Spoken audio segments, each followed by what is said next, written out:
विकास के अनुभव को ग्लोबल साउथ के साथ किया साझा। स्वामी विवेकानंद की जयंती पर कई कार्यक्रमों का आयोजन। प्रधानमंत्री नरेंद्र मोदी आज कर्नाटक के हुबली में 26वें राष्ट्रीय युवा महोत्सव का करेंगे उद्घाटन। नियोजन नियमावली 2022 पर कार्यशाला का आयोजन। श्रम मंत्री सत्यानंद भोक्ता ने कहा 75% नौकरी स्थानीय को देने का सख्ती से होगा पालन।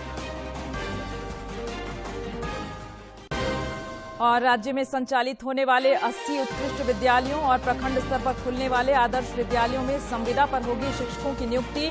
विभाग का दिशा निर्देश जारी।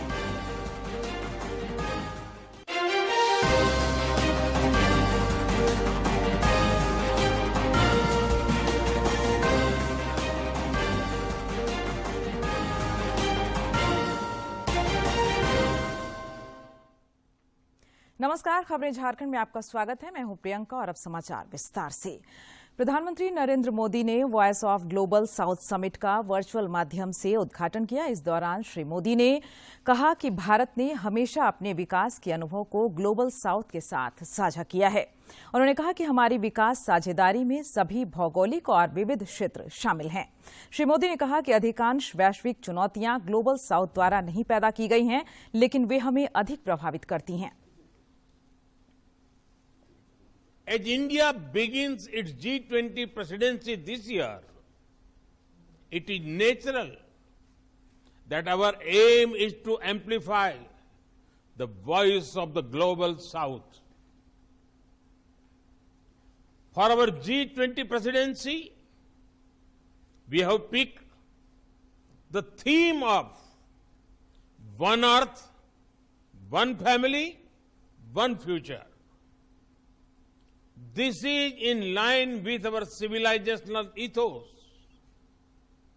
We believe the path to realize oneness is through human-centric development. आज देश भर में राष्ट्रीय युवा दिवस मनाया जा रहा है। आज ही के दिन स्वामी विवेकानंद का जन्म हुआ था। यह दिन देश के उन युवाओं को समर्पित किया जाता है जो भारत के लिए एक स्वस्थ और बेहतर भविष्य को आकार देने की क्षमता रखते हैं। स्वामी विवेकानंद को लेकर जो कहते थे, उठो जागो तब तक मत रुको जब तक कि लक्ष्य की प्राप्ति न हो जाए। स्वामी विवेकानंद का प्रभावशाली व्यक्तित्व और उनके अनमोल विचार दुनिया भर में लाखों लोगों की प्रेरणा है। आज उनकी जयंती है। उनकी जयंती को राष्ट्रीय युवा दिवस के तौर पर भारत में मनाया जाता है। भारत सरकार ने 1984 में आज ही के दिन को राष्ट्रीय युवा दिवस मनाने का फैसला किया और 1985 में इसे हर साल मनाया भी जाने लगा। विवेकानंद का असली नाम नरेंद्र नाथ था।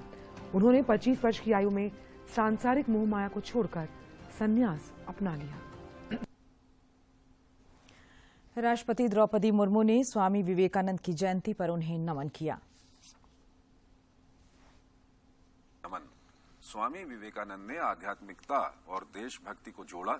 उन्होंने विश्व स्तर पर भारतीय मूल्यों का प्रचार किया। उनका जीवन और शिक्षा युवाओं के लिए सदैव प्रेरणा बना रहेगा। प्रधानमंत्री नरेंद्र मोदी समेत कई राजनेताओं ने स्वामी विवेकानंद की जयंती पर नमन किया है।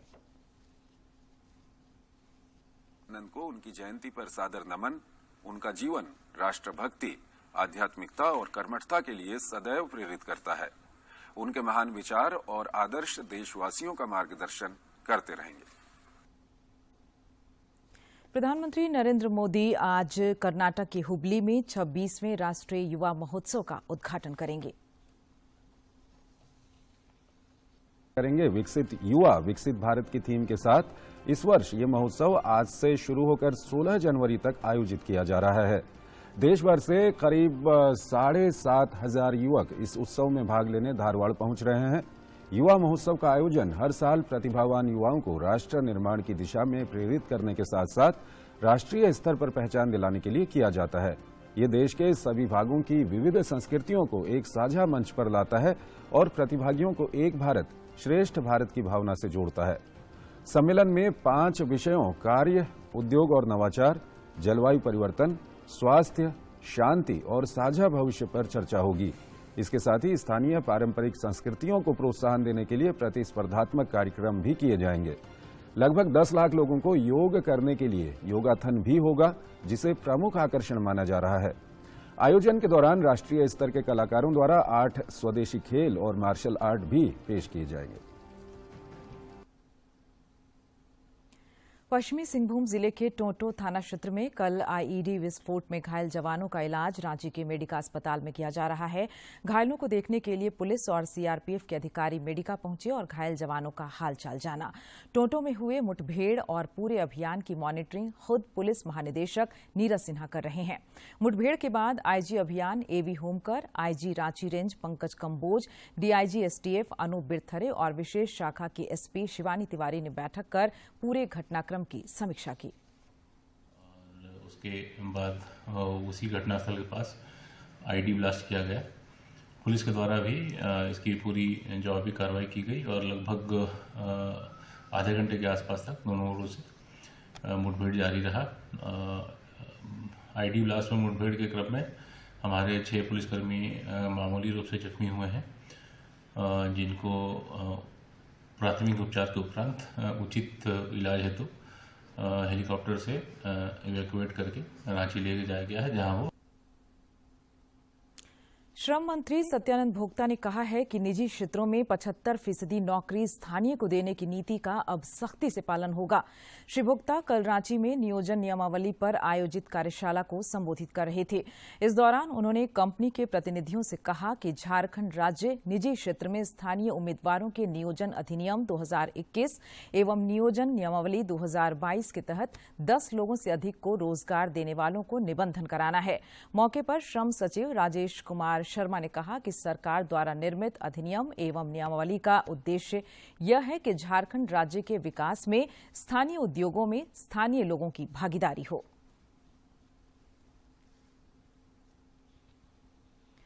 केंद्रीय स्वास्थ्य मंत्री मनसुख मांडविया ने कहा है कि हमारी वैक्सीन BF7 वेरिएंट पर कारगर है।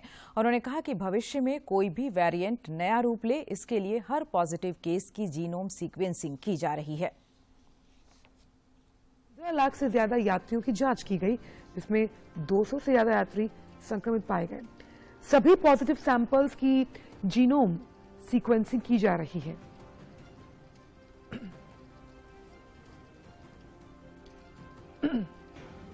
जीनोम सीक्वेंसिंग से पता चल रहा है कि जो वेरिएंट, खास करके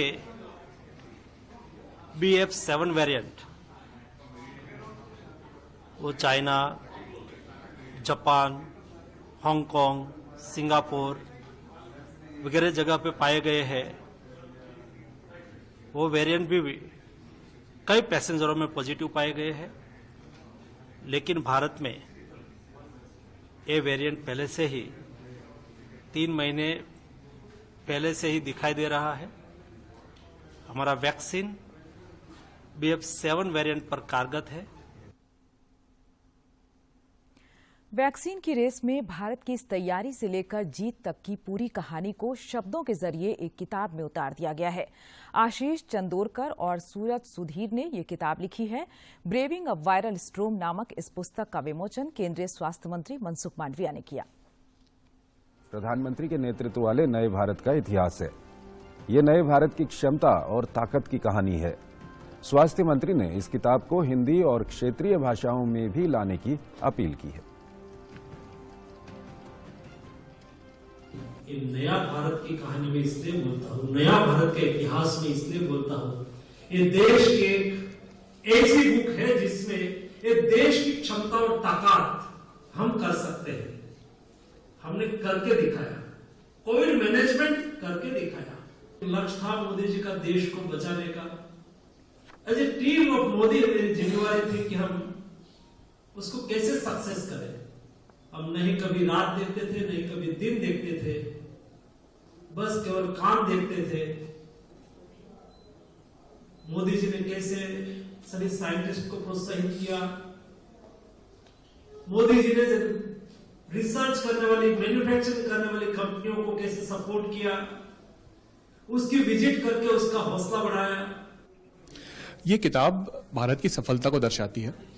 जो हमने हासिल किया है 220 करोड़ वैक्सीन्स का जो एक हमने प्रोग्राम चलाया, और मुख्यतः भारत की बनी हुई वैक्सीन्स को ही हमने उसमें उपयोग में लाया।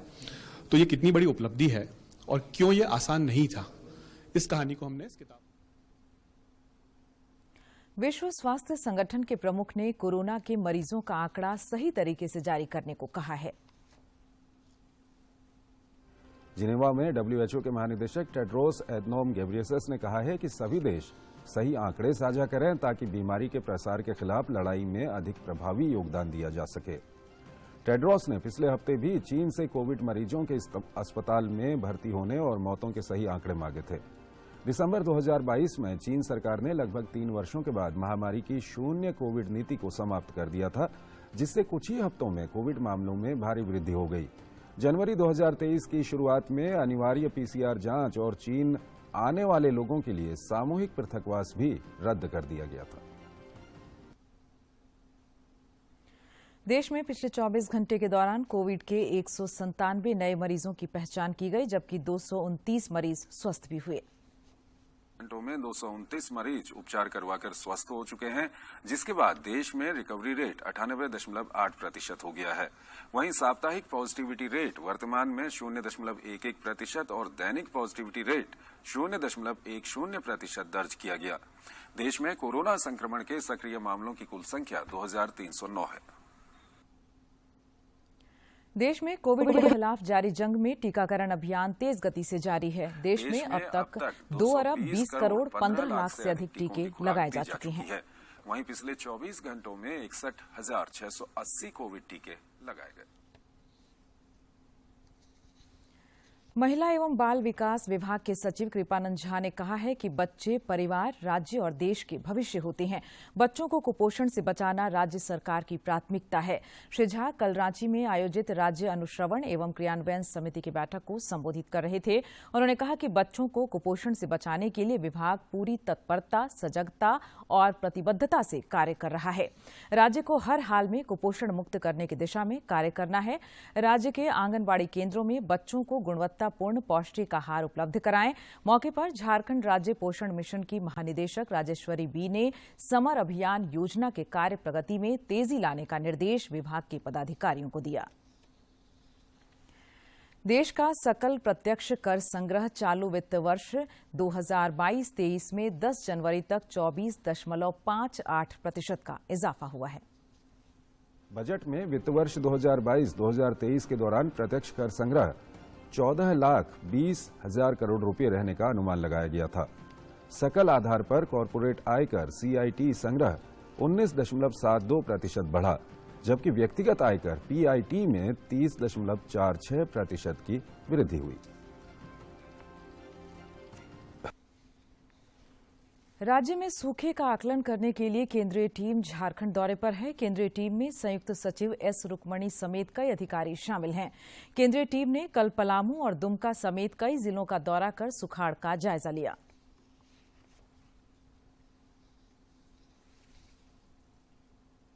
सरायकेला खरसावां जिले के राजनगर थाना क्षेत्र में आज सवेरे एक अनियंत्रित पिकअप वैन पलटने से 3 यात्रियों की मौके पर ही मौत हो गई, जबकि दर्जन भर लोग घायल हो गए हैं। सूचना मिलते ही राजनगर पुलिस घटनास्थल पर पहुंची और घायलों को इलाज के लिए अस्पताल में भर्ती कराया। मुख्यमंत्री समेत कई राजनेताओं ने इस दुर्घटना पर शोक व्यक्त किया है।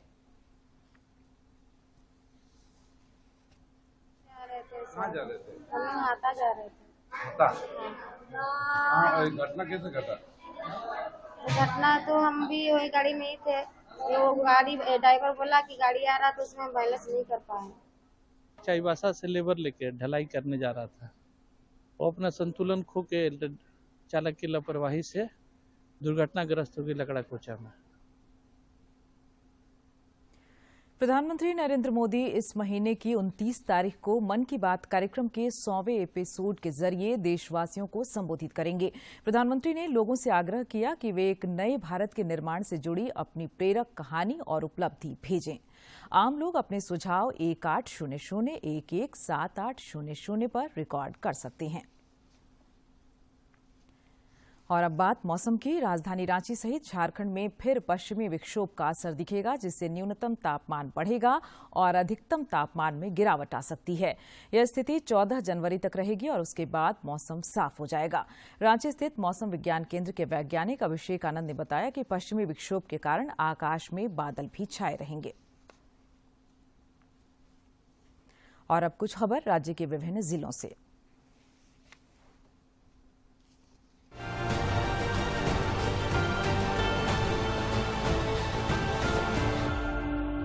भाजपा प्रदेश अध्यक्ष एवं सांसद दीपक प्रकाश ने रांची स्थित मेडिका अस्पताल पहुंचकर गुमला जिला भाजपा किसान मोर्चा महामंत्री एवं पूर्व मंडल अध्यक्ष सुमित केसरी से मुलाकात की। सुमित केसरी को अपराधियों ने गोली मारकर गंभीर रूप से घायल कर दिया था। राष्ट्रीय जांच एजेंसी ने झारखंड, बिहार और पश्चिम बंगाल में कई स्थानों पर छापेमारी की। यह छापेमारी सरायकेला खरसावां जिले में भाकपा माओवादियों द्वारा 5 पुलिसकर्मियों की हत्या और हथियार लूटने के मामले में की गई। पश्चिमी सिंहभूम जिले के टोंटो थाना क्षेत्र में नक्सलियों के खिलाफ चलाए जा रहे अभियान के दौरान आईईडी विस्फोट में घायल कोबरा के 6 जवान को हेलीकॉप्टर से रांची लाया गया। सभी जवानों का इलाज मेडिका अस्पताल में किया जा रहा है। कोडरमा के उपायुक्त आदित्य रंजन की अध्यक्षता में R&R पॉलिसी एवं CSR को लेकर बैठक हुई। बैठक में विस्थापितों को स्वास्थ्य एवं शिक्षा सुविधा देने का निर्देश दिया गया है। बोकारो जिले के पेटरवार कृषि विज्ञान केंद्र में प्राकृतिक खेती पर कृषि वैज्ञानिक अनिल कुमार ने 1 दिवसीय प्रशिक्षण दिया। इस प्रशिक्षण में पेटरवार, कसमार एवं जरीडीह प्रखंड के 64 महिला व पुरुष कृषकों ने प्रशिक्षण में भाग लिया। कोडरमा जिले के डोमचांच थाना क्षेत्र अंतर्गत गुहदर के समीप बंद पड़े खदान में रविन्द्र कुमार मेहता नहाने के दौरान डूब गया, जिससे उसकी मौत हो गई। युवक को अभी तक खदान से निकाला नहीं जा सका है। बोकारो जिले के पेटरवार प्रखंड अंतर्गत बुंडू पंचायत की मुखिया निहारिका सुकृति ने रांची में मनरेगा आयुक्त राजेश्वरी बी से मुलाकात की। इस दौरान उन्होंने बुंडू में विकास कार्यों की रफ्तार कैसे आगे बढ़ाया जाए, इस पर विस्तार से चर्चा की। रांची के उप विकास आयुक्त दिनेश कुमार यादव ने जिला समन्वय समिति की बैठक में वीर शहीद पोटो हो खेल विकास योजना में तेजी लाने का निर्देश दिया। उन्होंने निर्धारित समय सीमा में स्थानीय श्रमिकों द्वारा निर्माण कराने का निर्देश दिया। गोमिया, पेटरवार, कसमार और जरीडीह प्रखंडों के पैक्स अध्यक्षों ने पेटरवार में गोमिया विधायक डॉक्टर लंबोदर महतो से मुलाकात कर एक मांग पत्र सौंपा। मांग पत्र में कहा गया कि धान अधिप्राप्ति वर्ष 2011-12 से 2021-22 तक धान अधिप्राप्ति करने वाले पैक्सों का परिवहन मद और कमीशन की राशि बकाया है। भाजपा की राष्ट्रीय मंत्री सह रांची की महापौर आशा लकड़ा ने कहा कि झारखंड में बेटियां सुरक्षित नहीं हैं। उन्होंने कहा कि हजारीबाग जिले के चरही में एक विवाहिता के साथ घर में घुसकर दुष्कर्म करने का प्रयास किया गया। जब विवाहिता ने विरोध किया तो उसे खटिया से बांधकर जलाने का प्रयास किया गया। केंद्रीय मनः चिकित्सा संस्थान में एक कार्यशाला का आयोजन किया गया। टीएमएस पर व्यवहारिक प्रशिक्षण के दूसरे दिन निमहांस बेंगलुरु के डॉक्टर मुरलीधरन, डॉक्टर उर्वाक्ष और डॉक्टर श्रीराज की देखरेख में CRTP फेलो डॉक्टर चंद्रमौली और डॉक्टर रिद्धि द्वारा टीएमएस के विभिन्न पहलुओं पर प्रशिक्षण दिया गया।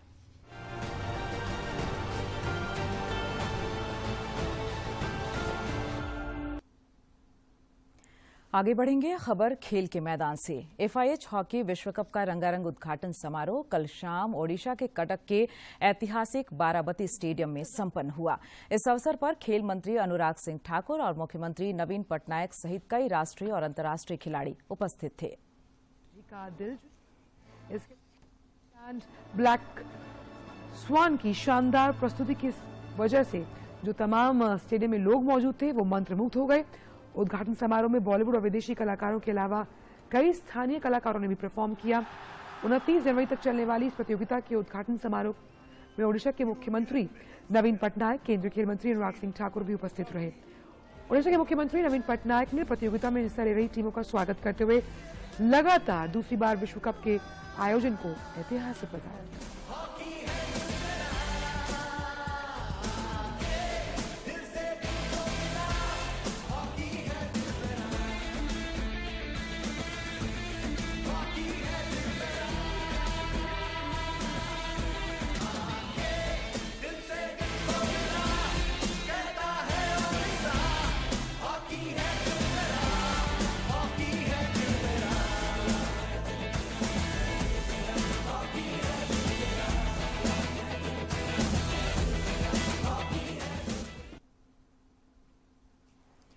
भारत और श्रीलंका के बीच दूसरा एक दिवसीय क्रिकेट मैच आज दोपहर 1:30 बजे से कोलकाता के ईडन गार्डन में खेला जाएगा।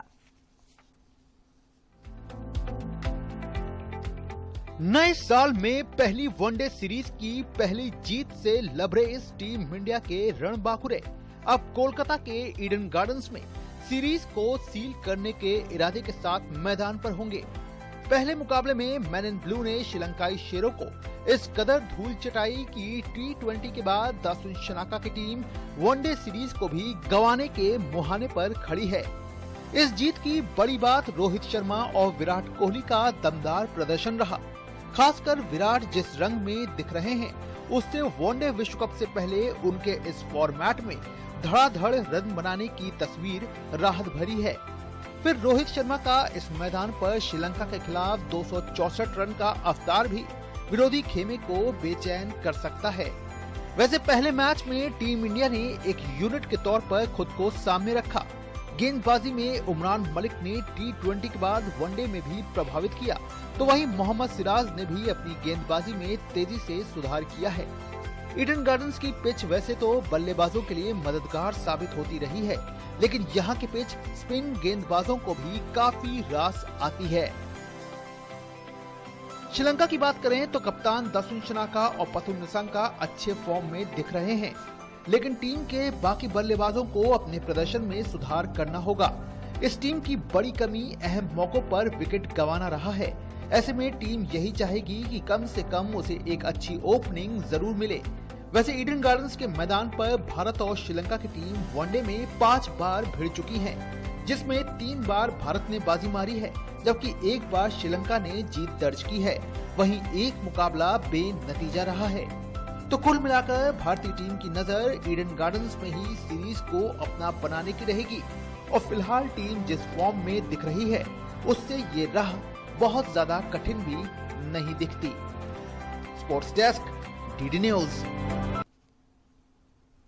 प्रधानमंत्री नरेंद्र मोदी विश्व की सबसे लंबी रिवर क्रूज सेवा MV गंगा विलास को कल वाराणसी से रवाना करेंगे। संस्कृति मंत्रालय इस क्रूज सेवा के शुरू होने की पूर्व संध्या पर आज शाम एक सांस्कृतिक कार्यक्रम सुर सरिता सिम्फनी ऑफ गंगा का आयोजन करेगा। सबसे लंबी जल यात्रा पर रवाना होने के लिए तैयार लग्जरी गंगा विलास क्रूज सभी के लिए आकर्षण का केंद्र है। प्रधानमंत्री नरेंद्र मोदी शुक्रवार को गंगा विलास क्रूज को हरी झंडी दिखाकर डिब्रूगढ़ के लिए रवाना करेंगे। दुनिया की सबसे लंबी जल यात्रा पर रवाना होने के लिए तैयार गंगा विलास क्रूज 3200 किलोमीटर से अधिक की यात्रा का लंबा सफर तय करेगा। यह क्रूज भारत और बांग्लादेश से गुजरने वाली 27 नदियों के रास्ते अपनी मंजिल डिब्रूगढ़ पहुंचेगा। 50 दिन की यात्रा में 50 जगह रुकेंगे और हर जगह रुकेंगे तो हर जगह अलग अलग देखेंगे। गांव भी देखेंगे, शहर भी देखेंगे, मॉन्यूमेंट्स भी देखेंगे, सुंदरबन जंगल भी देखेंगे, काजीरंगा भी देखेंगे और सारी जो आध्यात्मक है और पुरातत्व की चीज़ें हैं, जंगल की चीज़ें हैं, सारी ही चीज़ें, खाना है, हमारे अलग अलग प्रांतों में क्या खासियत के खाने हैं उनको भी हम देखेंगे और सारी चीजें हैं। ये क्रूज में 3 डेक हैं। तीनों डेक पर अलग अलग सुविधाएं पर्यटकों को मिलेंगी। इको फ्रेंडली क्रूज में इसके कचरों को एक जगह जमाकर सुरक्षित रूप से निस्तारित किया जाता है। प्रदूषण का स्तर शून्य रखने के लिए ईंधन के रूप में हाई स्पीड डीजल का इस्तेमाल किया जा रहा है। इसकी खासियत ये है कि ये क्रूज इंडिया में बना है, मेड इन इंडिया में है। इसकी खासियत है कि इसका सारा क्रू 100% इंडियन है, इसका सारा डेकोर इंडियन है और इसमें जो भी चीज़ें लगाई हैं वो सब हैंड क्राफ्टेड हैं, सब हर हाथ से बनी हुई हैं। चाहे प्लेट्स हों जो कि पॉटर से बनाई हैं, चाहे टाइल्स हों बाथरूम की वो हाथ से बनी हैं, चाहे फैब्रिक हो वो भी हाथ से बनी हैं, तो कारपेट्स हों भदोही के, सारी चीज़ें जो है हाथ की बनी हुई हैं। तो हमारे जितने भी कलाकार हैं उनके लिए एक प्रोत्साहन है उनकी चीज़ों के बजाय इसके कि मशीन की बने और क्या है। वहीं वाराणसी में गंगा विलास क्रूज से 13 जनवरी से वाराणसी से ढाका होते हुए डिब्रूगढ़ की यात्रा करने वाले 31 पर्यटकों के दल ने रामनगर स्थित दुर्गा मंदिर का अवलोकन किया। यह मंदिर लगभग 500 वर्ष पुराना है और उत्तर भारत और बंगाल शिल्प कला का मिश्रण है। इस मंदिर को पर्यटकों ने बहुत ध्यान से देखा और सनातन धर्म के बारे में उन्होंने गाइड से जानकारी प्राप्त की तथा काफी जिज्ञासु होकर मंदिर और मूर्तियों का अवलोकन किया। It's totally different to my compared to my country because of the culture mostly. There are many more people in here people are very interested and very friendly, and I'm looking forward for the rest of the cruise. I'm very excited to be here. पर्यटकों ने ये देखा, पर्यटक वही आते हैं experience करने की कैसे लोग यहाँ पे इस चीज़ को बिलीव करते हैं, क्योंकि वहाँ पे ये चीज़ें खत्म होती जा रही हैं कि गॉड क्या है, this is a question, what who is God. Ganga नदी पर लग्जरी क्रूज से यात्रा को लेकर विदेशी पर्यटकों में बड़ा उत्साह देखने को मिल रहा है। जाहिर तौर पर इससे वाराणसी के साथ साथ डिब्रूगढ़ तक के इलाके में पर्यटन की अपार संभावनाएं खुल गई हैं। वाराणसी से रामेंद्र सिंह की रिपोर्ट, डीडी न्यूज। प्रधानमंत्री नरेंद्र मोदी आगामी 27 जनवरी को परीक्षा पे चर्चा कार्यक्रम में बोर्ड परीक्षार्थियों, शिक्षकों और अभिभावकों से संवाद करेंगे तथा स्टूडेंट्स को तनाव मुक्ति के साथ साथ परीक्षा में सफलता का मंत्र साझा करेंगे। झारखंड के कोडरमा की शिपू कुमारी भी पूर्व में परीक्षा पे चर्चा कार्यक्रम का हिस्सा रह चुकी हैं, जो उनके लिए काफी मोटिवेशनल साबित हुआ और अच्छे अंकों से परीक्षा में कामयाब होने की वजह बनी। परीक्षा पे चर्चा कार्यक्रम में प्रधानमंत्री नरेंद्र मोदी के सफलता के मंत्र और तनाव मुक्ति के बताए उपायों तथा सुझावों पर अमल करके पूर्व में कई विद्यार्थियों ने बोर्ड परीक्षाओं में बेहतरीन परिणाम दिया है। झारखंड अंतर्गत कोडरमा के चंदवारा प्रखंड के जोंगी की रहने वाली शिपो कुमारी ने साल 2020 में परीक्षा की तैयारी शुरू की थी।